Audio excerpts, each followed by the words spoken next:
অনেকে বলেন ছোট দক্ষিণেশ্বর, কিন্তু দক্ষিণেশ্বর মন্দিরের মূল দেবতা দেবী দক্ষিণাকালী। এখানে কিন্তু মূল দেবতা রাধা গোবিন্দ জিউ।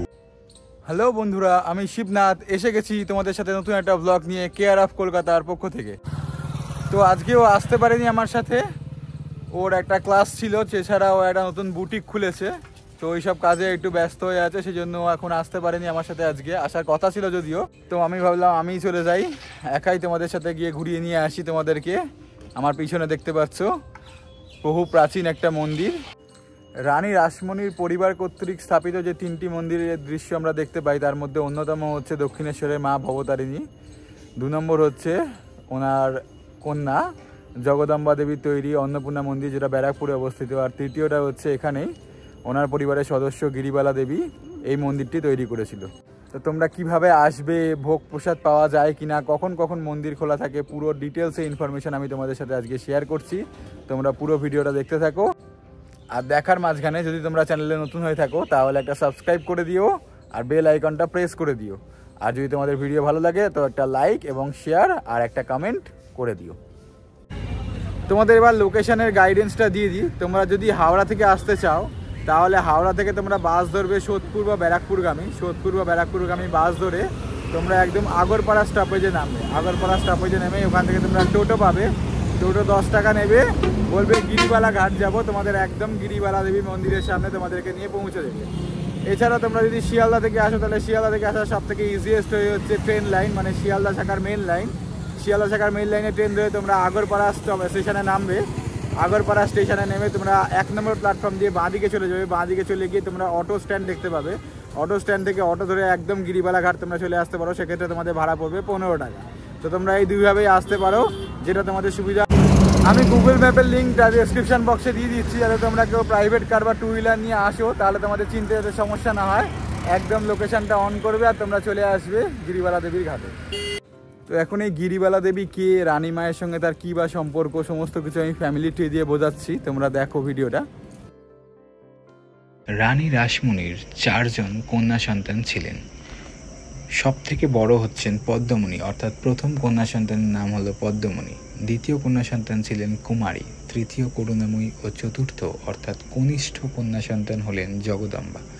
প্রথম কন্যা সন্তান পদ্মমণির সাথে বিবাহ হয় রামচন্দ্র দাসের এবং তাদের 3 জন পুত্র সন্তান হয়, যথাক্রমে গণেশ, বলরাম ও সীতানাথ। এই গণেশের আরও একজন পুত্র সন্তান হয় যার নাম হচ্ছেন গোপাল কৃষ্ণ।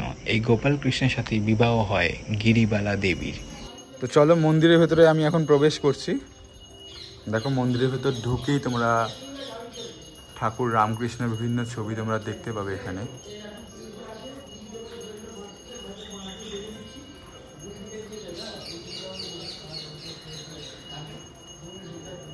অনেকে বলেন ছোট দক্ষিণেশ্বর, কিন্তু দক্ষিণেশ্বর মন্দিরের মূল দেবতা দেবী দক্ষিণাকালী।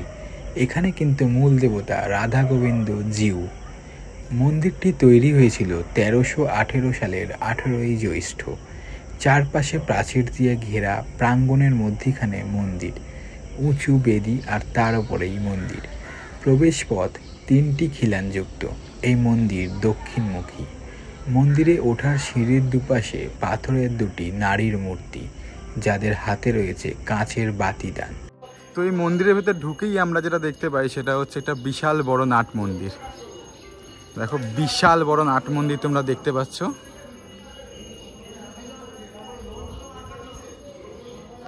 এরকম বিশাল আকায় নাট মন্দির আমরা রানী রাসমণি কর্তৃক প্রতিষ্ঠিত সমস্ত মন্দিরেই প্রায় কম বেশি দেখতে পাচ্ছি। তোমরা তো জানোই দক্ষিণেশ্বর মন্দিরে তো আছেই, এছাড়া অন্নপূর্ণা মন্দিরেও জগদম্বা দেবীর দ্বারা প্রতিষ্ঠিত যে মন্দিরটা, ওখানেও আমরা এরকমই বিশাল একটা নাট মন্দির দেখতে পাই। এখানেও এরকম সেম আমরা দক্ষিণেশ্বরের আদলে এরকম একটা বিশাল বড় নাট মন্দির দেখতে পাচ্ছি। দেখো কত বড় নাট মন্দিরটা। যেখানে দেখো মূল মন্দিরটা তোমরা দেখতে পাচ্ছ, এটি হচ্ছে পঞ্চরত্ন বিশিষ্ট মন্দির। দেখো 4টে চূড়ার মাঝখানে একটা চূড়া আছে, মানে মোট 5টা চূড়া আছে। এই মন্দিরগুলোকে বলে পঞ্চরত্ন বিশিষ্ট মন্দির। দক্ষিণেশ্বরের স্টাইল যেমন নবরত্ন বিশিষ্ট মন্দির, সেই রকম এটা পঞ্চরত্ন বিশিষ্ট মন্দির। দেখো এইখানটা দিয়ে তোমরা ডাইরেক্ট গঙ্গার অ্যাক্সেসটা পাবে, মানে গঙ্গায় যেতে পারবে। এই যে তোমাদের দেখাচ্ছি, দেখো জাস্ট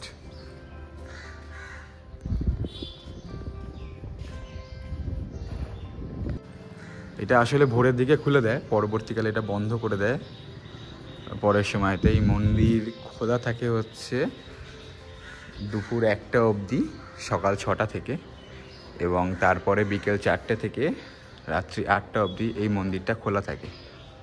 সো তোমরা টাইম মেনটেন করে অবশ্যই আসবে। তো আমি এই মুহূর্তে মন্দির কর্তৃপক্ষের কাছ থেকে শুনলাম যে এখানে ভোগ প্রসাদেরও ব্যবস্থা আছে। তার জন্য তোমাদের সকাল 10টার মধ্যে আসতে হবে, এসে টিকিট কাটতে হবে। 120 টাকা মূল্যের টিকিট তোমরা কাটলে এখানে ভোগ প্রসাদ তোমরা পাবে। এখন আরতি হচ্ছে, আরতি হওয়ার পরে ভোগ প্রসাদটা বিলি হবে। মানে এখন মোটামুটি বাজে হচ্ছে, প্রায় বাজতে চলেছে 1:45 মতো। এই 1টার পরে তোমরা ভোগ প্রসাদটা খেতে পারবে 120 টাকার বিনিময়ে। এখানে রাধাকৃষ্ণর মন্দিরের ভেতরে বিগ্রহের ছবি তোলা একেবারেই নিষিদ্ধ, তবু আমি অনেক রিকোয়েস্ট করে একটা ছবি তোলার পারমিশন করতে পেরেছি, সেটা তোমাদের সঙ্গে শেয়ার করছি। মন্দিরের গর্ভগৃহে রয়েছে কোষ্ঠী পাথরের কৃষ্ণ মূর্তি, সঙ্গে রয়েছে অষ্টধাতুর রাধা মূর্তি। এখানে তোমরা দেখতে পাচ্ছ রাধাকৃষ্ণের মন্দির ছাড়াও 8 চালা বিশিষ্ট 3টে মহাদেবের মন্দির। এই দেখো, বাঁদিকে 3টে মহাদেবের মন্দির আর ডান দিকে 3টে মহাদেবের মন্দির আছে। তো চলো তোমাদের সাথে মহাদেবের মন্দিরগুলো ঘুরিয়ে দেখাই।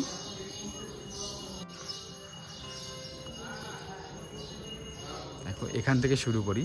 এটা হচ্ছে প্রথম মহাদেবের মন্দির, দেখো লেখা আছে 1 নম্বর। এই মহাদেবের মন্দিরটির নাম হচ্ছে রামেশ্বর বাবা।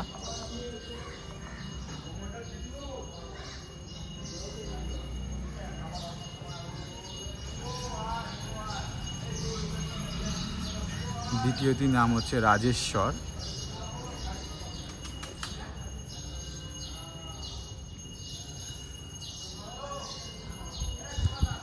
আর তৃতীয় মন্দিরটির নাম হচ্ছে গোপেশ্বর।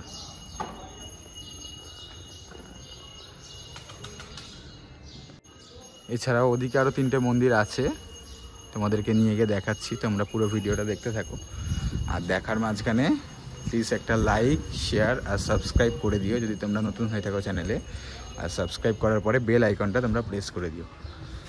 দেখো, এই মন্দিরের পিছন সাইড থেকে গঙ্গাটা কি সুন্দর লাগছে, জাস্ট দারুণ লাগছে। একটা শান্ত নিরিবিলি পরিবেশ। এই নিরিবিলি পরিবেশের মধ্যে এই মন্দিরটা তোমরা যদি একবার আসো, দারুণ লাগবে। মন্দিরের পশ্চিম দিকে রয়েছে গিরিবালা ঘাট, রয়েছে নহবতখানা এবং নাট মন্দির। তো ওইদিকে 3টে মহাদেবের মন্দির দেখে আমরা চলে এসেছি পিছন দিকে 3টে মহাদেবের মন্দির দেখতে।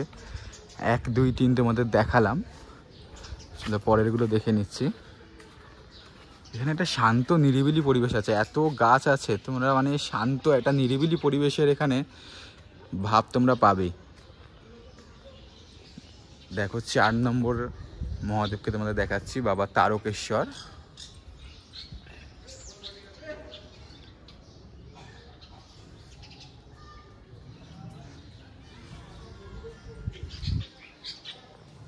পাঁচ নম্বরে হচ্ছে বাবা ভুবনেশ্বর।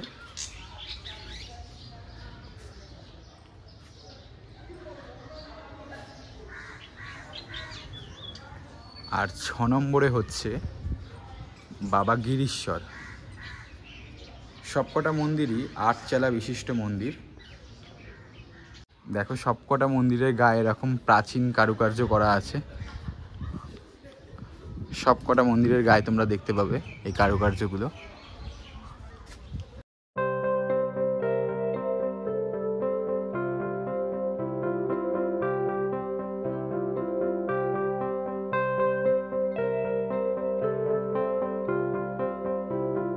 তোমরা দেখতে পাচ্ছ, এই দেখো তোমাদের মন্দির, এবং এই মন্দিরের পিছন দিকটায় এত গাছগাছালি আছে, তো শান্ত পরিবেশ। তোমরা যদি এখানে আসো, মানে অ্যাটলিস্ট 10 মিনিট হলেও এই গাছগাছালির সামনে তোমরা একটু বসে ঘুরে যাও। এটাকে বলছে পঞ্চবতী উদ্যান। তো এখানে তোমরা একটু বসে অন্তত ঘুরে যাও, তোমাদের মন সত্যিই খুব শান্ত হয়ে যাবে। আর পাশেই গঙ্গা আছে, তোমরা গঙ্গার ফুরফুরে হাওয়াও এখানে তোমরা বিকেল বেলাতে পাবে।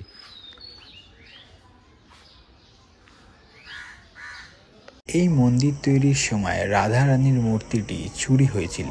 1985 সালের 20 জানুয়ারি গিরিবালা দেবীর উত্তরসূরিরা ভোলানন্দ গিরি আশ্রমের হাতে রক্ষণাবেক্ষণের দায়িত্ব তুলে দেয়। স্বামী শিবানন্দ গিরি বৃন্দাবন থেকে অষ্টধাতুর রাধার মূর্তি এনেছিল। সেই মূর্তিটি বর্তমানে মন্দিরে পূজিত হচ্ছে। তোমরা যারা যারা ভোগ প্রসাদ খাবে তোমাদেরকে দেখাচ্ছি, এটাই হচ্ছে ভোগ প্রসাদ খাওয়ারও ঘর এবং ভিতরে রান্নাঘরও আছে। এখানেই ভোগ প্রসাদটি রান্না হয় এবং এখানেই খাবার দাবারের ব্যবস্থা আছে এর ভিতরেই।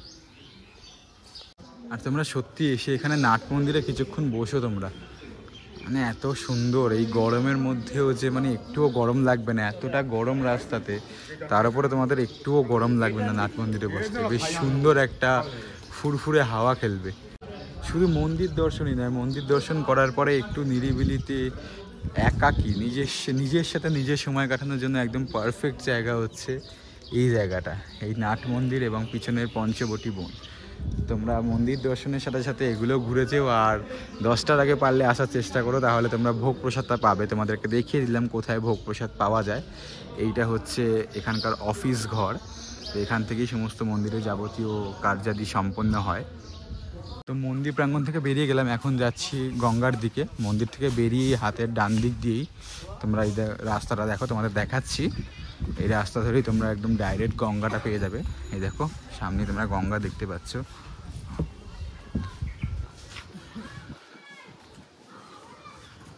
মন্দিরের পিছন দিকটা আমি চলে এসেছি, এদিক দিয়ে বাবা ভোলানাথের মন্দিরের পিছনের যে কারুকার্যগুলো ওগুলো তোমরা দেখতে পাচ্ছ।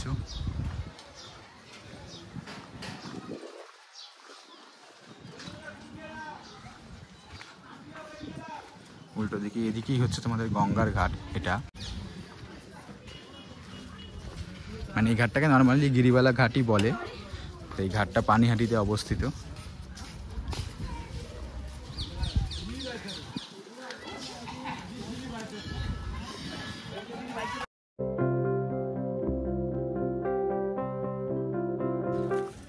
যদি তোমাদের কাছে নতুন কোনো জায়গার রেকমেন্ডেশন থাকে তাহলে তোমরা নিচে কমেন্ট বক্সে কমেন্ট করতে পারো, তাহলে আমরা চেষ্টা করব সেই সমস্ত জায়গাগুলো তোমাদের সাথে শেয়ার করবার। তো মন্দির এবং গঙ্গাটা উভয় তোমাদের সাথে শেয়ার করলাম। তোমরা যদি ভিডিও ভালো লেগে থাকে তাহলে একটা লাইক, শেয়ার আর সাবস্ক্রাইব করে দিয়ে আমাদের পাশে থেকো। আর এরকম আরও নতুন নতুন ভিডিও যদি তোমরা পেতে চাও তাহলে বেল আইকনটা প্রেস করে দাও, যাতে করে আমাদের সমস্ত ভিডিও নোটিফিকেশান সবার প্রথমে তোমাদের কাছে পৌঁছে যায়। তো আজকের মতো এ পর্যন্তই। টাটা, ভালো থেকো, সুস্থ থেকো।